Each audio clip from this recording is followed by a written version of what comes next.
All right, let's see. Are we back? StreamYard sucks sometimes. Let's see. We got camera. Here I am.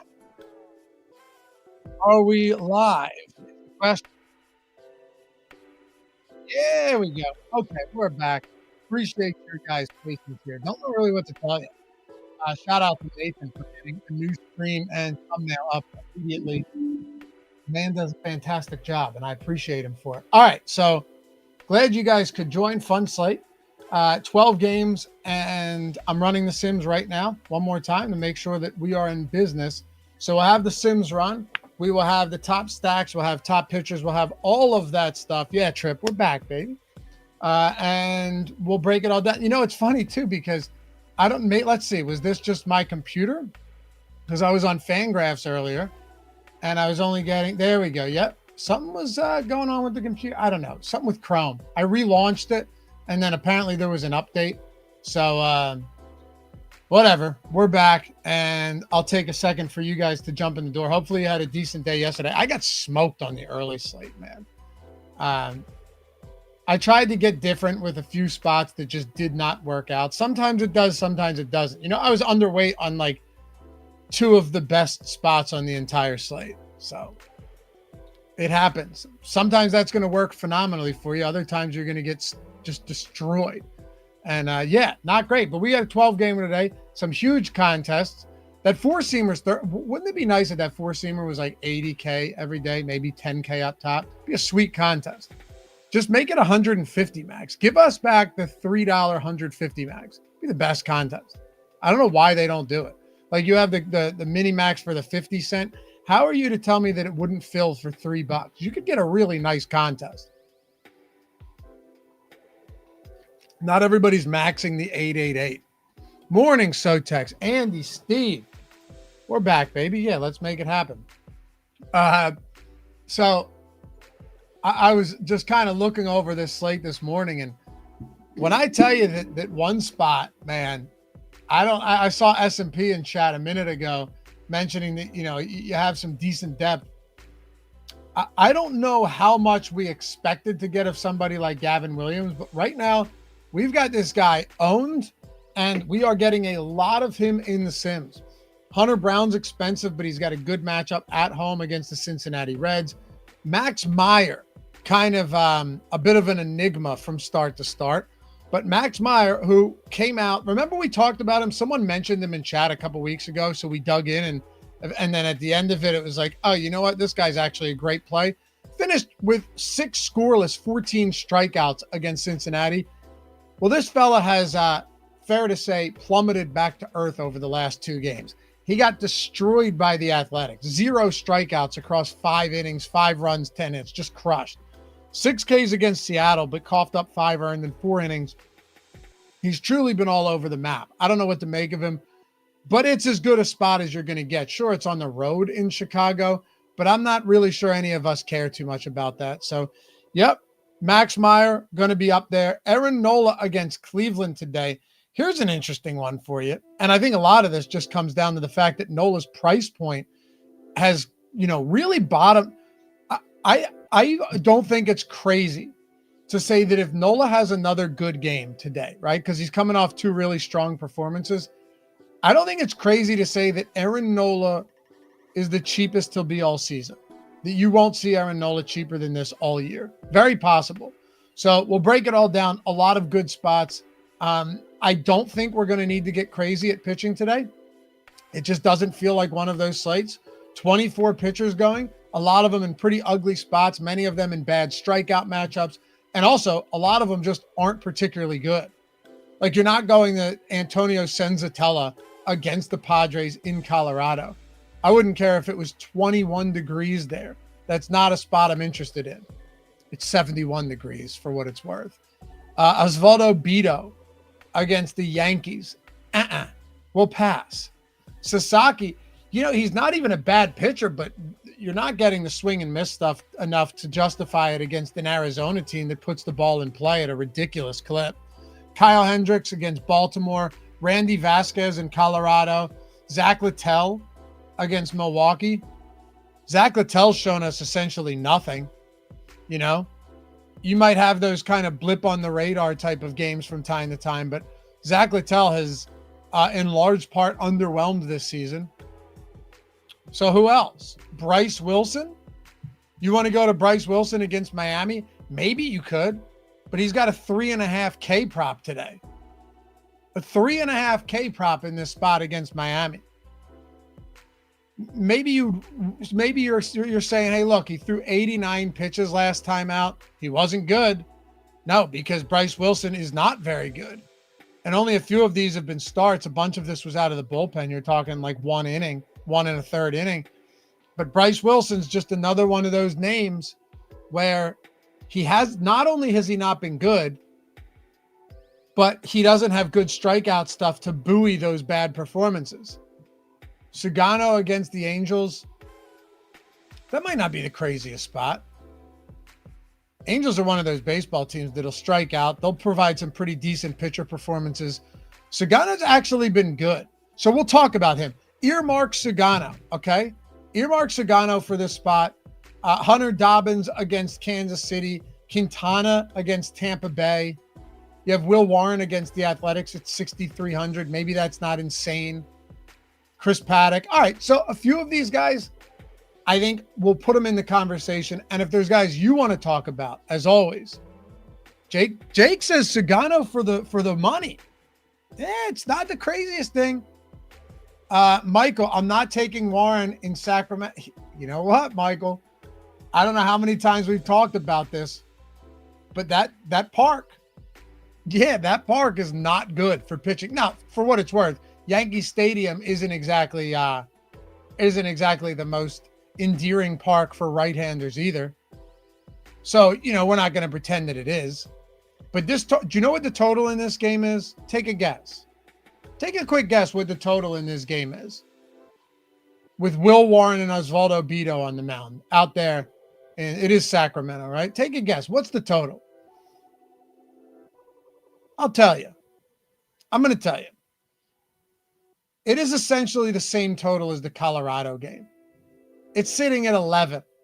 Colorado's 11.5 between them and the Padres. Sitting at 11 today. 11-run total in this Yankees Athletics game. That's crazy.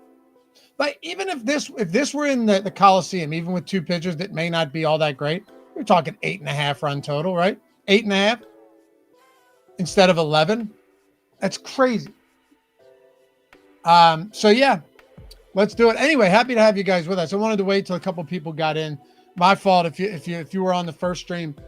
Camera wasn't working, StreamYard screwed up, everything froze, and we were just kind of left sitting there with our dick in hand. I shouldn't say that. My daughter's right behind me watching the iPad. I forgot. But anyway, let's get into it.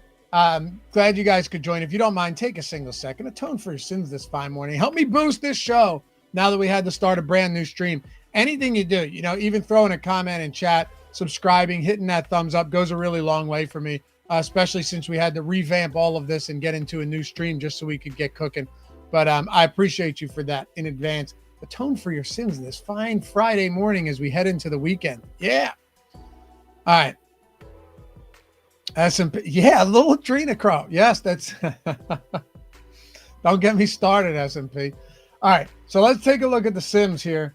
I got 150 favor. We did 25% the first, 500 or 5,000 field in the contest generator, and I don't self-censor. So text, come on now. But sometimes you got to be at least you got to be aware of it, right? Let's look at exposures.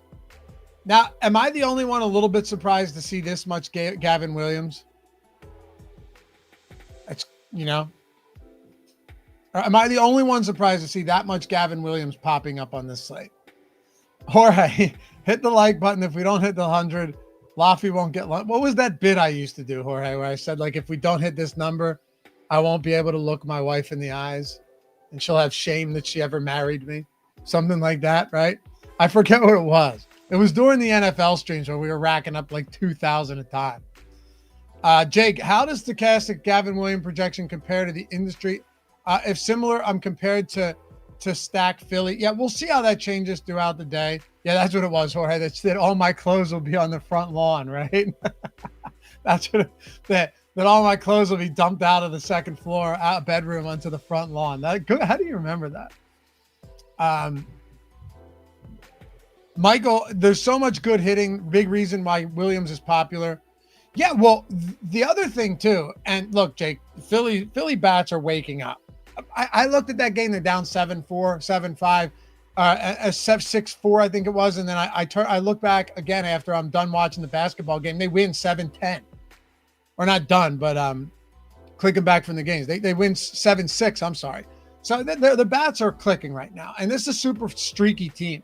So I don't think it's insane, but I also think there's probably something to be said about Gavin Williams getting this ownership as well. Now, we have him projected around 25%, so it's not crazy, but it's also about the fact that we're getting 63%.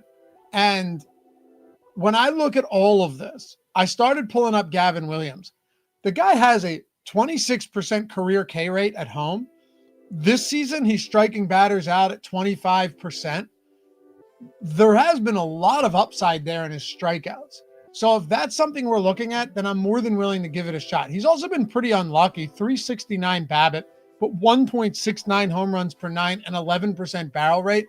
So maybe, Jake, to the point you're making, maybe there's an argument on both sides of this game that Gavin Williams is viable, but if he ends up being chalk on a 12-game slate, maybe Philly actually looks pretty good. Like 13.6% swinging strike rate really is good. There's no doubt about it. But if you're coughing up power like this, I was actually looking at the home run numbers on him. He's allowed 6 home runs in 7 starts, 6 home runs in 32 innings pitched. There is something to be said about that. There's no doubt. So I'm with you. What's the weather like there? I think it's like 57 degrees. So it's kind of whatever. Doesn't make a huge difference. Are we getting any Philly stacks? That'll be the question.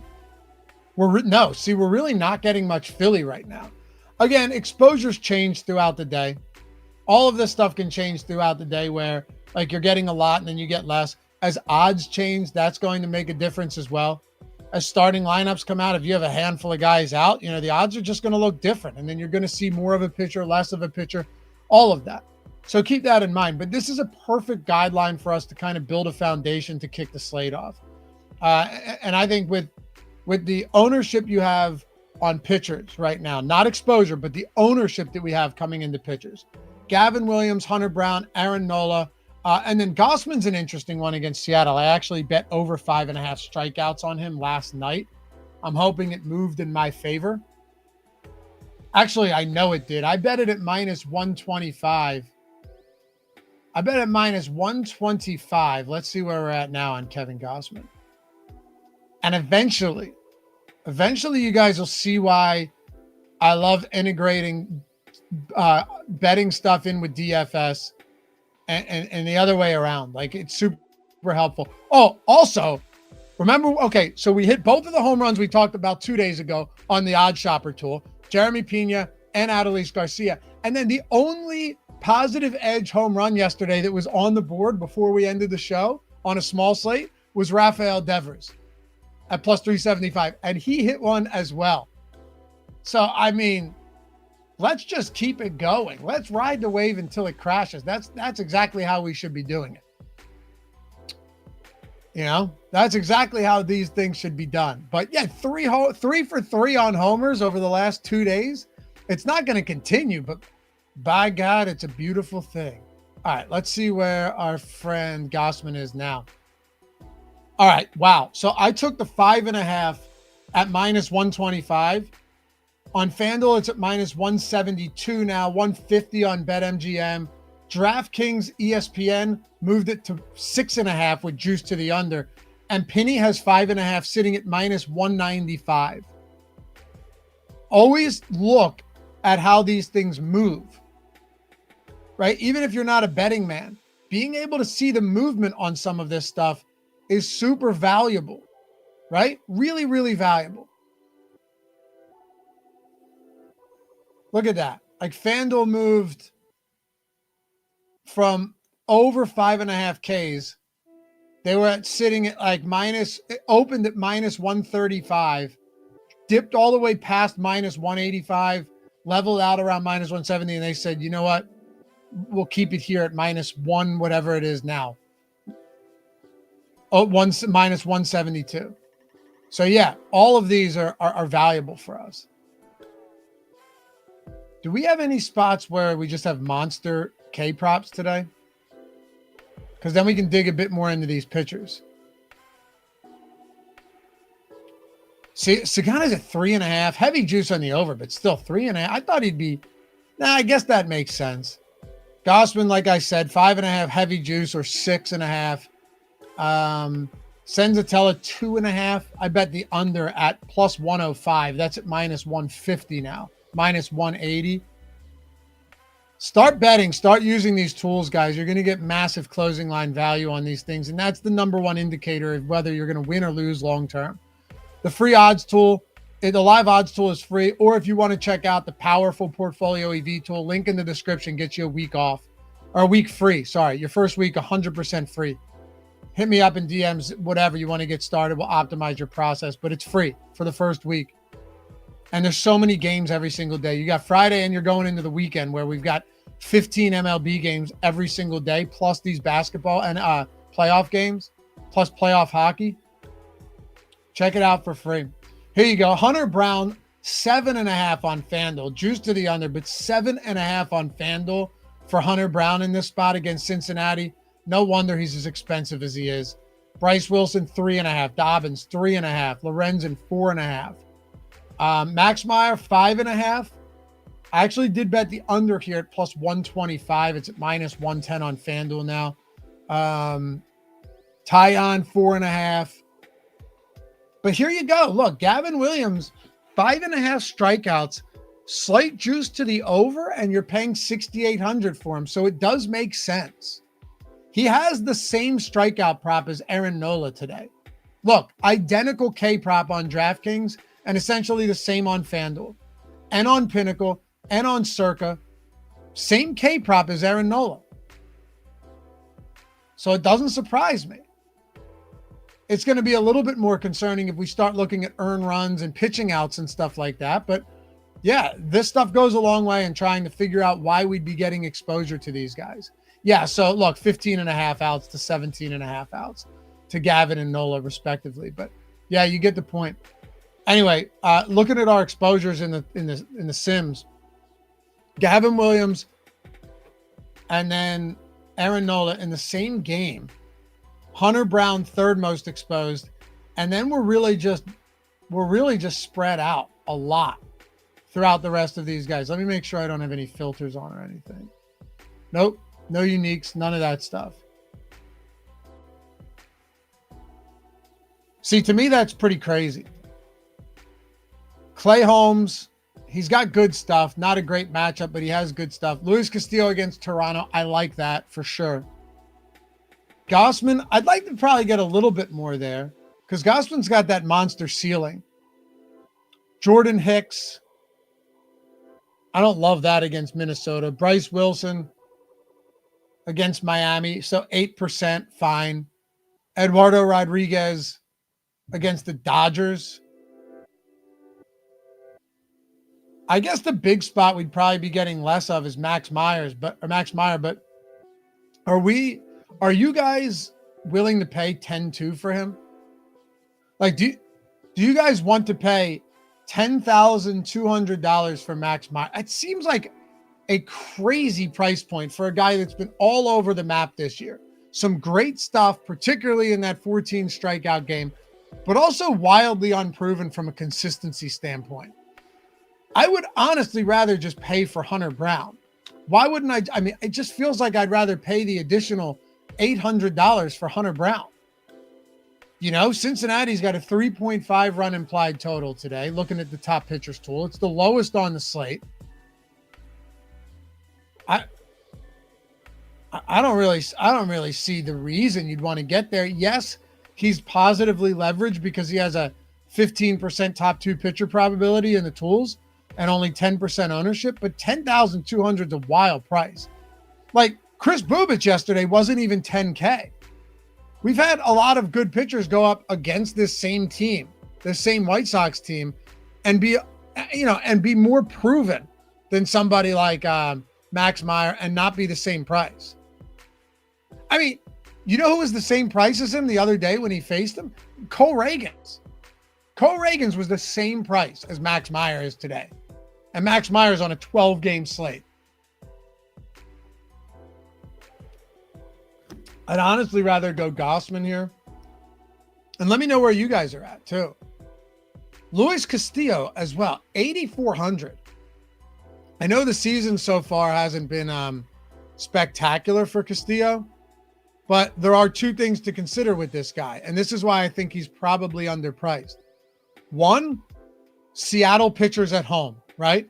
It's the first thing we look at when we're talking about Seattle pitchers. Seattle pitchers at home. And two, $8,400. Why is Castillo getting half of the ownership of Aaron Nola? That to me is legitimately confusing. And it's a spot that I would want to get overweight on. Again, make your own decisions. But to me, why would I not want to get some more Luis Castillo if he's going to have half the ownership of Aaron Nola? And I know the strikeout stuff hasn't been as good this year. I mean, it's actually kind of fallen off a cliff. But I'm not necessarily buying that Luis Castillo is just toast, right? His swinging strike rate isn't even much lower than it was last year. He's at home in like the best park you could possibly find for a pitcher in a matchup that isn't even all that scary, right? I'm not going into a matchup against Toronto, who has the second lowest ISO in the league. They don't strike out a ton, but the second lowest ISO in baseball with an 89 WRC plus against righties this year. That's bottom 5. 294 weighted on base average. That's bottom 5. All of these numbers on Toronto, walk rate, bottom 5. So sure, they don't strike out at an alarming clip or one that would be good for us, but Castillo is still at home. And look at his K rate compared, 22% K rate at home. This is why I love doing this stuff. 13% on the road, right? It looks so much better. Sub 1 whip at home. What about last year? 27% at home to 20% on the road. Far better whip, 326 xFIP. You guys see what I'm saying here? I'd say he's like this guy's probably like a 7K pitcher on the road and a 99K plus pitcher at home. 31% K rate in 2023 at home. I understand that it's not apples to apples. It's not 2023 anymore, but I don't know. Aaron Nola's been a lot better over his last 2 starts, but I don't think it's fair to pretend that Aaron Nola, or to act like Aaron Nola's just, infallible. If this guy gets a couple runners on base and that long ball starts popping, it's game over for him.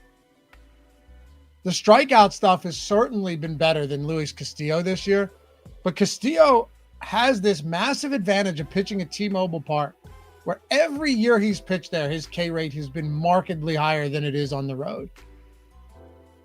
So am I saying that we jam Castillo and our entire slate, our entire day depends on it? No. But I wouldn't hate getting a little bit over the field. Let's see what happens if we boost him like 10%. Because these are still going to be good lineups that we're boosting. I never hate doing that. If you start boosting them like 50%, then you might start getting some lineups that might not be great. But let's see. Boost Castillo 10%. Can we get him up similar to that Nola exposure? Watch, he's just going to get destroyed today. There you go. So a 10% boost gets you to 24% and essentially 2x the field. Do we hate that? Do you guys hate that? I don't hate it. I don't hate it. Michael, Nola is more likely to get run support than Castillo. Yeah, I guess that's fair.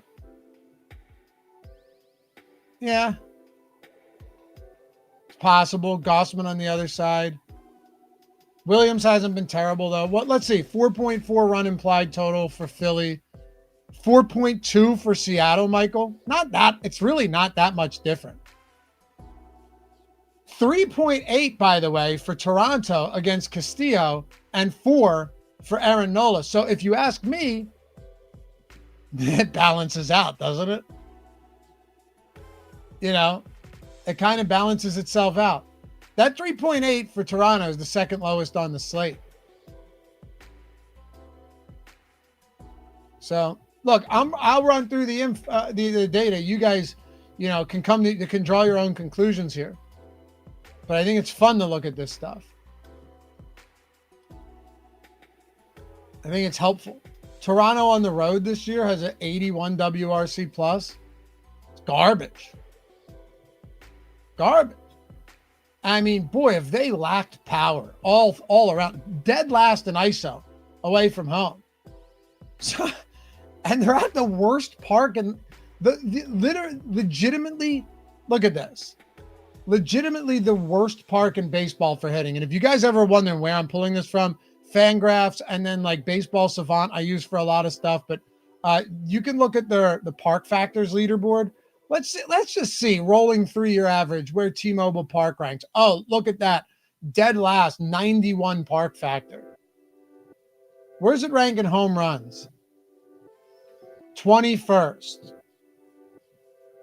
But everywhere else, it's terrible. Look, it is blue across the board.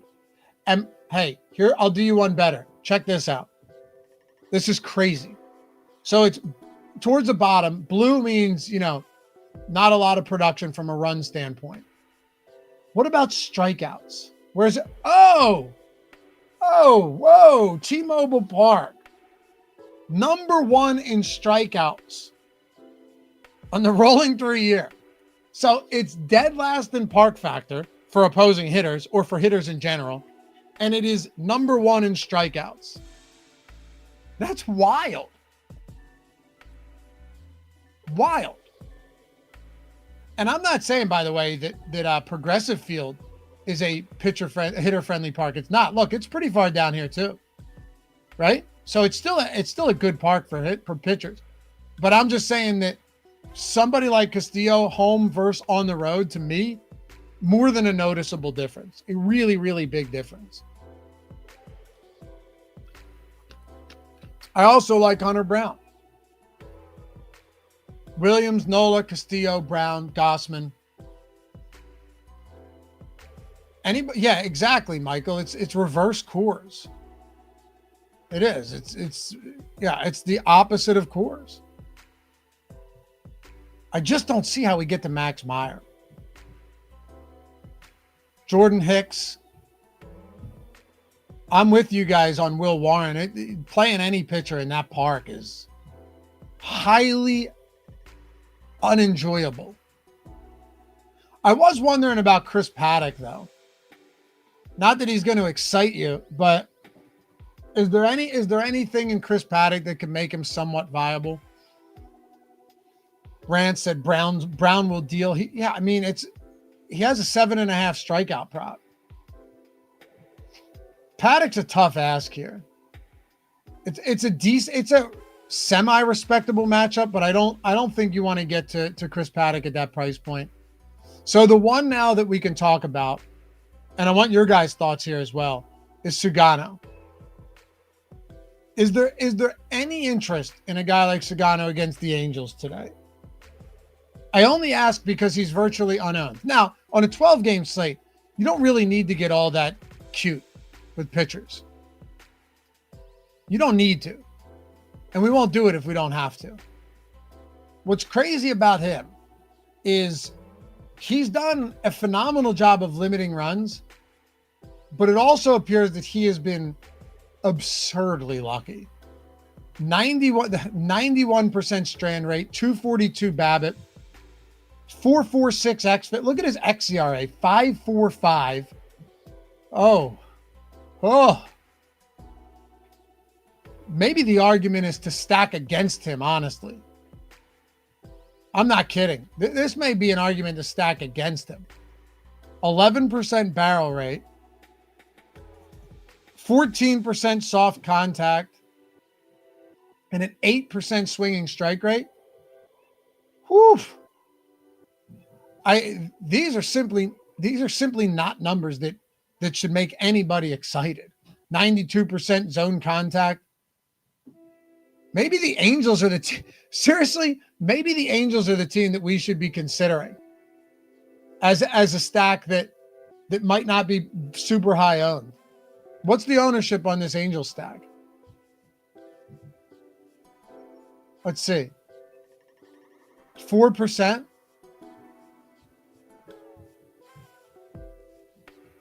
What's their team total? 4.5. We only have them as a top 2 or a 2% top stack in the top stacks tool.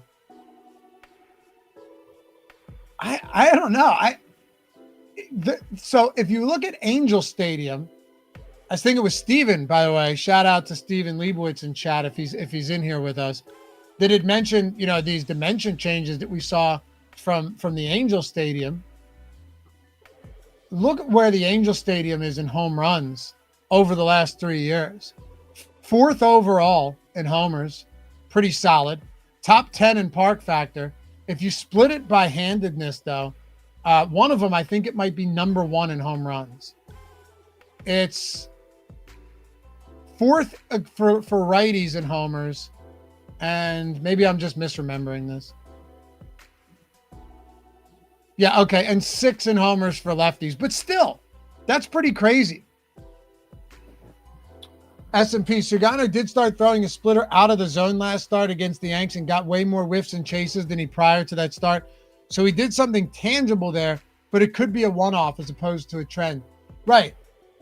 Yeah, look, if your line of thinking is that maybe this guy's doing something different and that led to, a far better performance last time out, that could be possible. But with the 8 strikeout game. But I mean, here's a simple way to kind of look at this, right? If we were to go look at his game logs and then just go to plate discipline here, he had that's the thing, right? Like, look at this S&P. 16% swinging strike rate against the Yankees with those 8 Ks. Outside swing, 39%. Where's outside contact? 47%. But then look at the next game. 72% outside contact with a 7.6% swinging strike rate. So what is it with this guy? What the fuck is it? I don't know. Maybe you get the Yankees matchup version of Sugano, or maybe you get the Royals version of him. I don't know. But that's telling. I keep wanting to call him a Sugano, but I guess it's just Sugano, right? Is it inappropriate to provide the accent to a name like that? Because it sounds sick when you do. I don't know. Maybe people get upset. But I think the Angels here in this specific part, maybe we sprinkle a little bit of them in. They're not the scariest team in the world, but they've got some pop in this lineup. It's just weird to me that they're getting no ownership at all, especially when Sugano doesn't miss bats. We're getting 1% stack exposure to them as a 5-man and 1% as a 3-man, 1% as a 4-man. I wouldn't mind boosting that a little bit, right? 4.5 run implied total. Angels, look at this. Angels are 6th in ISO against righties this year too. They're the type of team that can come out there and they get blanked. They strike out at 27%, which is the highest in the league, but they also have pop. It's a fascinating matchup, isn't it? I don't know. Jake said, Angels are bad enough. I'll take my shots on Sugano. I don't blame you. Again, look, highest K rate against righties this year. One of the lowest WRC pluses, bottom 7. 302 WOBA, which is bottom 7. And a top 5 ISO. They have the same ISO versus righties as the Cubs. So yeah, there's two sides of this coin for sure.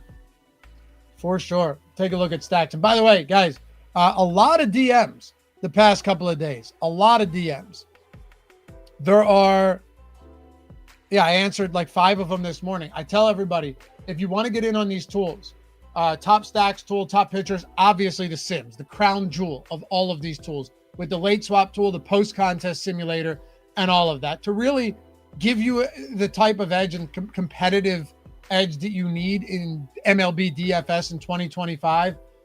DM me over on Twitter or on Instagram. You can message me there at Laffy_D. Same thing in both, LOUGHY_D. Actually got an Instagram message yesterday because I use it mostly for personal stuff.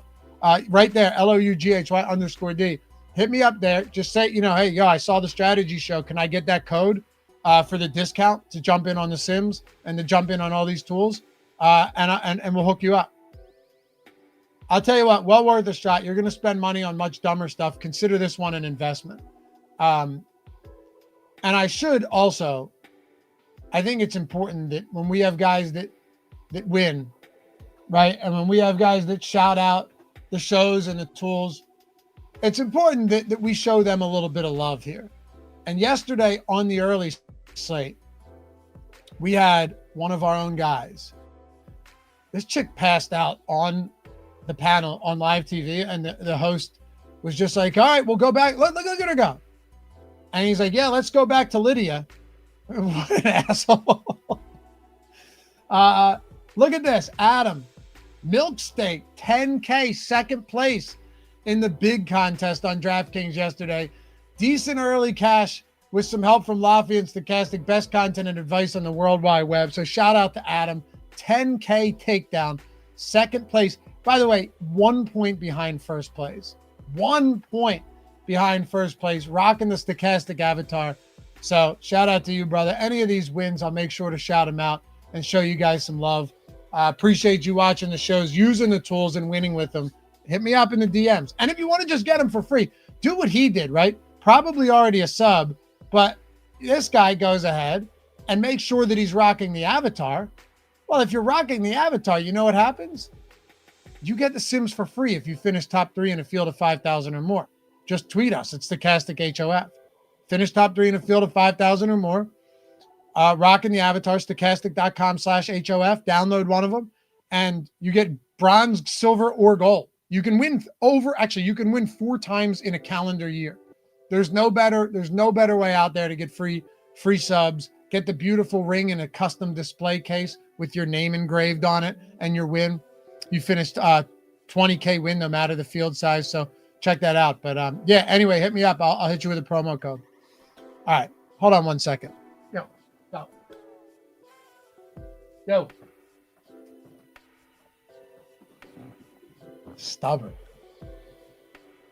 All right, let's go stacks here. Miami against the White Sox. Woo. I can't say I'm shocked by this because you're getting them from value score matters when we're talking about top stacks. And it appears we're already going to be paying a decent amount for pitching outside of Gavin Williams. We're not really going cheap outside of that. But Miami has one of the best value scores, like top 6 or 7 or 8 on this slate, going up against this Bryce Wilson character. He was in Milwaukee last year, right? So I can understand that. They also have a 4.9 run implied total. When does Miami ever have a total like that?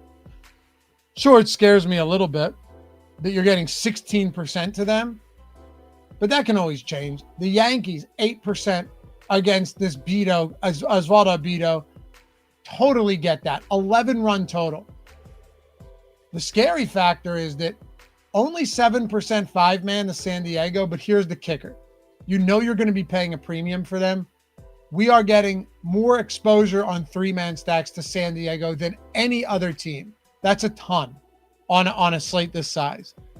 So if we're just pulling up the lineups themselves, right, and looking at what type of builds we're getting at the top of the Sims, Nola and Williams with a 5-3 San Francisco, Milwaukee. That's interesting. Holmes and Gavin Williams. Oh, there's Angels. Second highest sim stack is actually the Angels. I love it. Angels in Arizona. Here's a Miami, Colorado 5-2 with Nola and Clay Holmes. What do the Hunter Brown lineups look like? All right, Hunter Brown and Gavin Williams. Hunter Brown and Gavin Williams with a 5-man Miami. Here's Castillo and Williams with a Miami, Milwaukee. A lot of 5-2s and a lot of 5-3s. Guys, when you mess around with these sims, like say you're new to them or you've been using them, mess around with them and don't just pay attention to your exposures, but look what the builds actually look like. That's going to tell you a lot more than just seeing your exposure. Because you might have 80% of a pitcher and be like, man, he's so chalky. But then you go and look at those specific lineups and it's not nearly as chalky as you think, because here, look at this. See the ownership sum? Look at the ownership sum on some of these. Really low. Really low. Like out of 5,000 lineups, what's the highest ownership sum? 154. And we're essentially getting these spots with like 89, 87, 90% ownership. That's the difference right there. A single player, even a single stack for that matter, is far less important than the entire complexion of your lineup itself. And look at this. Look at the difference that makes. Yeah. Sotex, I'm going to get that ring one of these days. I buy it, man. Here's my prediction, Sotex. Week 1 of the NFL, you and me both get ourselves a ring. Wouldn't that be sweet? Week 1 of the NFL, we come in here. We do the strategy shows basically every day of the week. And stochastic avatars are littered across the leaderboard. It's a little ways away. Maybe that's just me longing for the start of NFL season. But we can wait. We can be patient, right? Keep our heads above water until then. Rants, Coors game, watch the Rockies be optimal. That wouldn't surprise me at all, dude. You think about it, there's nothing at all about Randy Vasquez that should scare us.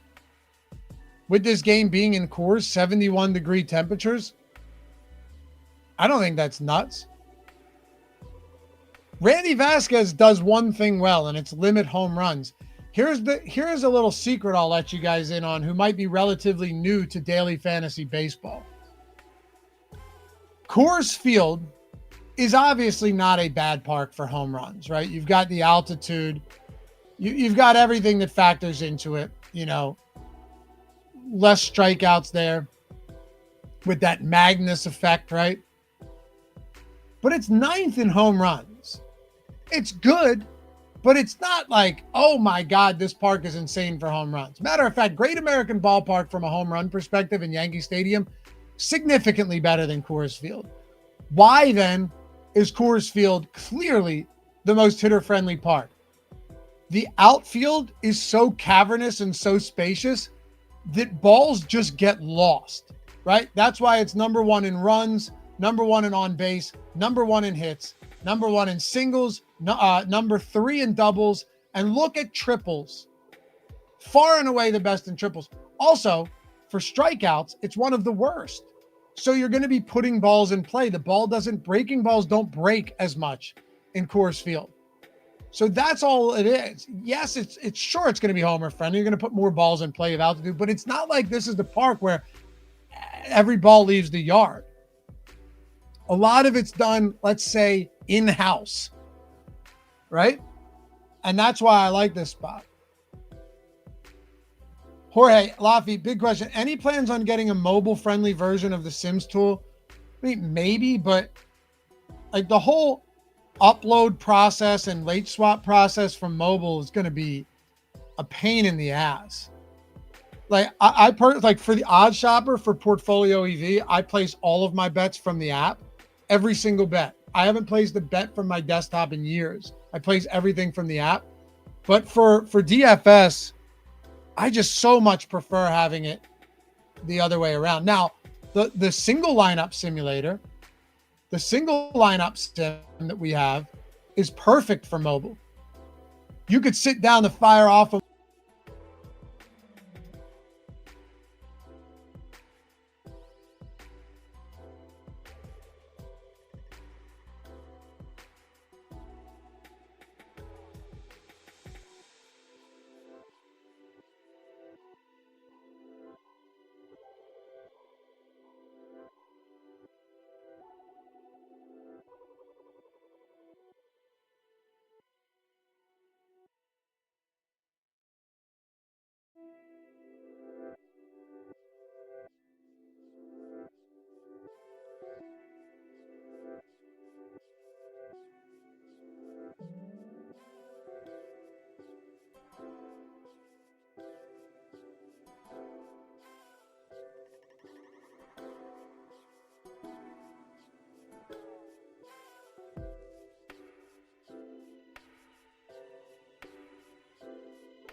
That's wild.